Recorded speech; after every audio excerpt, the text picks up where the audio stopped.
Махмуд Абас прифати, Хамас се уште размислува. На новиот предлог на Доналд Трамп за крај на војната меѓу Израел и Хамас, повторно го подели Блискиот Исток. Палестинската управа ја прифати идејата на американскиот председател и вети председателски парламентарни избори во рок од една година по крајот на конфликтот. Планот на Трамп предвидува реформи, според кој палестинската управа би ја презела контролата врз појасот Газа. Израел досега се спротивставуваше на нивното владење таму, тврдејќи дека управата поддржува тероризам.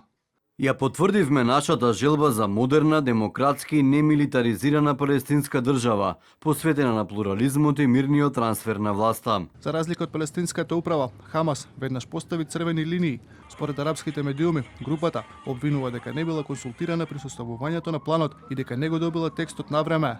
Она што Трамп го предложи е целосно усвојување на сите израелски услови, кои не им даваат на палестинскиот народ или на жителите на појасот Газа никакви легитимни права.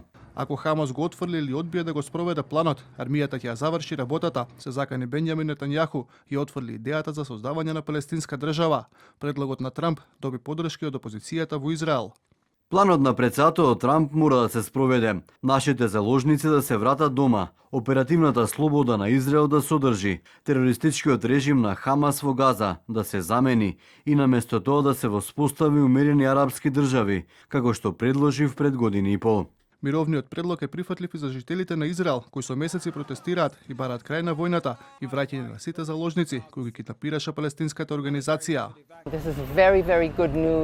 Ова се многу добри вести, како што кажа председателот Трамп, целосно е посветен на мир и просперитет во регионот. Тоа може да почне само со крај на војната во Газа и ослободување на сите заложници. Среќни сме поради предлогот и тоа што Трамп го слушна нашиот повик за крај на војната и враќање на сите заложници. Европските и лидерите на земјите од Блискиот Исток го поздравија најновиот план на Трамп за Газа. Од Европската унија велат дека се подготвени да придонесат во процесот. Непријателствата треба да завршат со обезбедување на хуманитарна помош за населението во Газа и суитно ослободување на сите заложници. Решението со две држави останува единствениот одржлив пат кон праведен и траен мир на Блискиот Исток, каде што израелскиот и палестинскиот народ ќе живеат еден до друг во мир и безбедност, без насилство и тероризам. Планот, составен од 20 точки, предвидува и формирање на меѓународен орган кој ќе помогне во управувањето на Газа и во кој ќе биде вклучен поранешниот британски премиер Тони Блер. Кога го представи планот, Трамп се закани дека Израел ќе има поддршката на САД да ја заврши офанзивата за целосно уништување на Хамас, доколку палестинската организација не го прифати планот.